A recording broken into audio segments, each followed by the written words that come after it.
Hello दोस्तों। तो आज के दिन निफ्टी 50 में हमें आधा परसेंट की यहाँ पर गिरावट देखने को मिली। और इसका रीजन ये है दोस्तों, निफ्टी अभी अपने ऑल टाइम हाई पे चल रहा है। तो ऐसे में क्या होता है, जितने भी निवेशक स्टॉक मार्केट में निवेश करते हैं वो यहाँ पर जैसे ही निफ्टी अपने ऑल टाइम हाई पे चला गया तो प्रॉफिट बुकिंग करना शुरू कर देते हैं, और इसी के चलते हमें छोटी मोटी गिरावट यहाँ पर देखने को मिल जाती है। सो दोस्तों, आपको ऐसे छोटे मोटे गिरावट से बिल्कुल डरना नहीं है और यहाँ पे लंबे समय के लिए बने रहना है, ताकि हम यहाँ से मल्टी बैगलर रिटर्न निकाल के ले सके। सो दोस्तों, शुरू करते हैं आज का एपिसोड। यहाँ पर हम डिस्कस करेंगे कुछ ऐसी कंपनी जिसमें आज के दिन में अच्छे अच्छे खबर देखने को मिल गई है। सो दोस्तों, लिस्ट का पहला स्टॉक है हिंदुस्तान एरोनॉटिक्स लिमिटेड। आज की डेट में यहाँ पे 1.59% की शानदार जंप देखने को मिली, और इसका रीजन ये है दोस्तों, यहाँ पर एक खबर आई है और जिसके तहत हल अभी मिग 29 फाइटर जेट का इंजन बनाने का काम करेगा, और जिसके चलते यहाँ पे 15 से 17 हजार करोड़ का ऑर्डर मिलने की यहाँ पे संभावना है। इसी के चलते ये तेजी देखने को मिली। इसके अलावा दोस्तों, जो ब्रोकरेज फर्म होता है मॉर्गन स्टैनली, इसने यहाँ पे दो स्टॉक के लिए बाय रेटिंग दी है। उसमें से पहला स्टॉक है भारत इलेक्ट्रॉनिक्स लिमिटेड, दूसरा स्टॉक है हिंदुस्तान एरोनॉटिक्स लिमिटेड। सो दोस्तों, अगर भारत इलेक्ट्रॉनिक्स की बात करें तो ये बहुत ही शानदार स्टॉक है और मेरा सबसे फेवरेट स्टॉक है, बिकॉज दोस्तों ये डिफेंस सेक्टर में अपनी मोनोपोली होल्ड करता है। देखो, जैसे कोई भी डिपार्टमेंट, मान लो वो एयरफोर्स हो, एरोस्पेस हो, डिफेंस हो, आर्मी हो, इनको कुछ भी इक्विपमेंट बनाने हैं तो उसके लिए लगता है इलेक्ट्रॉनिक सर्किट, और वो अल्टीमेटली बनाने का काम भारत इलेक्ट्रॉनिक्स के पास ही आता है। तो ऐसे में क्या होगा कि भारत इलेक्ट्रॉनिक्स की जो ग्रोथ है वो काफी बढ़ जाएगी, और इसीलिए हमें ये स्टॉक लेना ही है हमारे पोर्टफोलियो में। और हिंदुस्तान एरोनॉटिक्स का स्टॉक अभी महंगे वैल्यूएशन पे है, बट दोस्तों ये भी स्टॉक आपको छोटी छोटी क्वांटिटी में परचेस करना है, बिकॉज कंपनी का जो पोर्टफोलियो है वो बहुत स्ट्रांग है और इनका ऑर्डर बुक भी बहुत शानदार है। सो दोस्तों, बात करते हैं नेक्स्ट स्टॉक की। तो यहाँ पे SBI life insurance company limited देखने को मिलेगी। यहाँ पे 1.56% की हमें अच्छी जंप देखने को मिली, और दोस्तों ये एक लार्ज कैप कंपनी है। 1 लाख करोड़ का इनका मार्केट कैप है।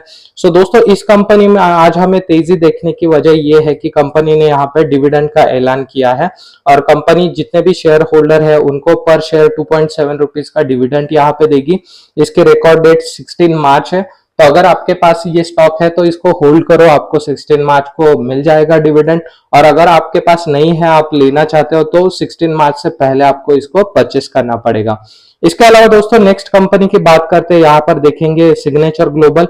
वन डे में यहाँ पे 1.4% की गिरावट देखने को मिली, बट मैक्स चार्ट अगर आप देखोगे तो कंपनी ने हमें एक ही साल में ऑलमोस्ट 191% का शानदार रिटर्न यहाँ पे निकाल के दिया है। और दोस्तों, आपको मैं बताना चाहूंगा कि ये रिसेंटली लिस्टेड कंपनी है और कंस्ट्रक्शन में, रियल एस्टेट में ये कंपनी काम करती है। तो इसके ऊपर भी एक अच्छा अपडेट आया हुआ है, जहां पे कंपनी के सीईओ ने बोला कि कंपनी हर साल लैंड परचेस करने के लिए 1200 करोड़ का यहाँ पे निवेश करेगी। सो दोस्तों, ये ऐसा क्यों कर रहे हैं? बिकॉज इंडिया में अभी हाउसिंग का जो डिमांड है वो बहुत ज्यादा बढ़ रहा है। इसके अलावा बीजेपी गवर्नमेंट ने रिसेंटली 4 करोड़ नए हाउसिंग बनाने का काम शुरू किया है, बजट में उन्होंने अनाउंस किया था।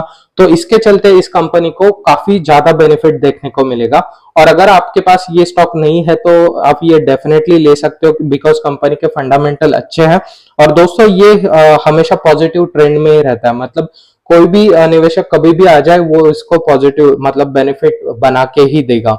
सो दोस्तों, बात करते हैं नेक्स्ट स्टॉक की। तो यहाँ पे अडानी ग्रीन एनर्जी लिमिटेड आज के दिन में 0.0052% की गिरावट, मतलब ना के बराबर गिरावट है।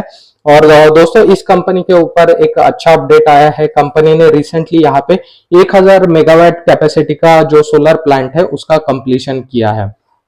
इसके अलावा दोस्तों, नेक्स्ट स्टॉक की बात करते हैं हम, जेएम फाइनेंशियल लिमिटेड।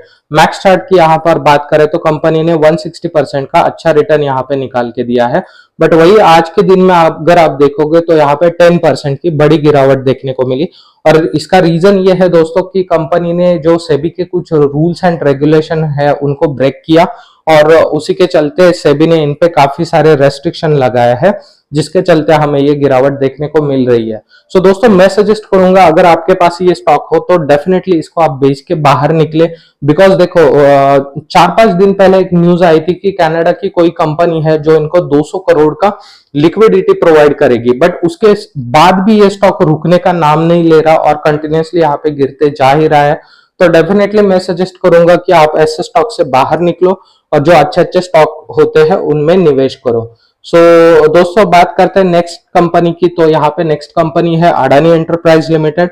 आज के दिन 1 ईयर में इस कंपनी ने 71% का अच्छा रिटर्न निकाल के दिया है। और दोस्तों आज की डेट में यहाँ पे ½ % की गिरावट देखने को मिली। तो दोस्तों अडानी एंटरप्राइज के ऊपर भी हमें 2 अच्छे अपडेट देखने को मिल रहे हैं। पहली बात तो कंपनी 60,000 करोड़ का बड़ा निवेश करने वाली है, जिसमें ये एयरपोर्ट का जो इंफ्रास्ट्रक्चर होता है उस सेगमेंट में ये कंपनी इतना बड़ा निवेश करेगी। और दूसरा ये है दोस्तों कि कंपनी यहाँ पर सेमीकंडक्टर के सेगमेंट में भी अपनी एंट्री कर रही है। तो डेफिनेटली अडानी की जितनी भी कंपनियां है दोस्तों यहाँ से हमें आगे अच्छी भागती हुई दिखाई देगी, क्योंकि एक टाइम था हिंडनबर्ग के बाद काफी क्रैश आया था, बट अभी मुझे कोई भी ऐसी दिक्कत नहीं दिख रही कंपनी की जो कंपनी को आगे जाके प्रॉब्लम क्रिएट कर सकती है। सो दोस्तों अडानी एंटरप्राइज अगर आपके पास नहीं है तो आप उसको किसी भी लेवल पे खरीद सकते हो, बिकॉज अडानी एंटरप्राइज बहुत ज्यादा डाइवर्सिफाइड है और इनका जो पोर्टफोलियो है वो बहुत ज्यादा स्ट्रांग है। सो डेफिनेटली ये स्टॉक आप अपने वॉच लिस्ट में रख सकते हो दोस्तों। इसके अलावा बात करते हैं केपीआई ग्रीन एनर्जी। ये स्टॉक रुकने का बिल्कुल नाम नहीं ले रहा है दोस्तों। आज के दिन में अगर आप देखोगे तो यहाँ पे हमें हल्की सी गिरावट देखने को मिली 0.2% की, बट दोस्तों कंपनी को लगातार ऑर्डर मिल रहे हैं। जैसे मैंने कल के एपिसोड में बताया था, इनको आदित्य बिरला ग्रुप से एक सोलर पावर और एक विंड पावर जनरेशन का ऑर्डर मिला है।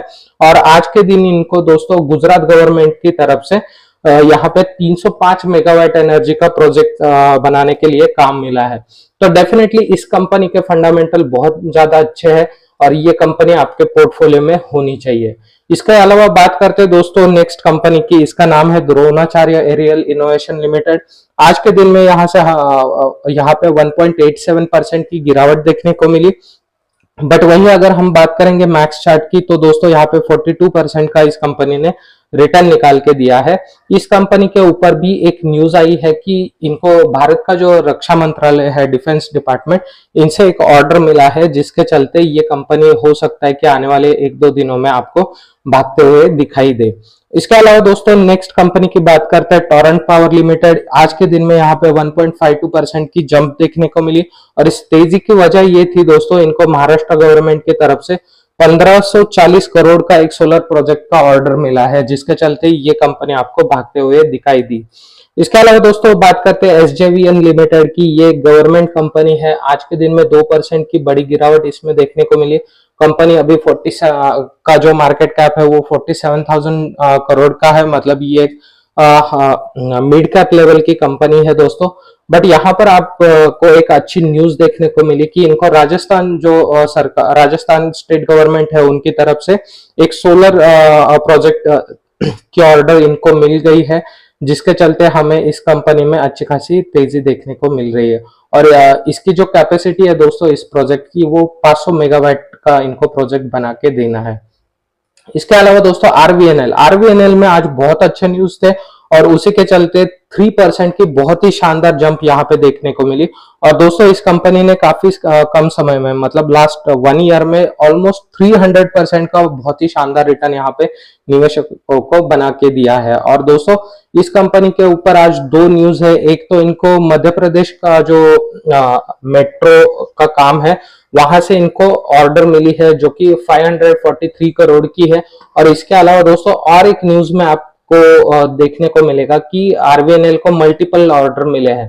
तो पहला तो था मध्य प्रदेश स्टेट गवर्नमेंट की तरफ से, और दूसरा अगर आप देखोगे तो यहाँ पे हिमाचल प्रदेश की तरफ से भी इनको एक ऑर्डर मिलते हुए दिखाई दिया है, जिसके चलते हमें आरवीएनएल में काफी अच्छी तेजी देखने को मिली। सो दोस्तों आज के लिस्ट में इतने ही स्टॉक थे। अगर आपको मेरा ये वीडियो अच्छा लगा हो तो एक लाइक और सब्सक्राइब जरूर करें। मिलते हैं नेक्स्ट एपिसोड में।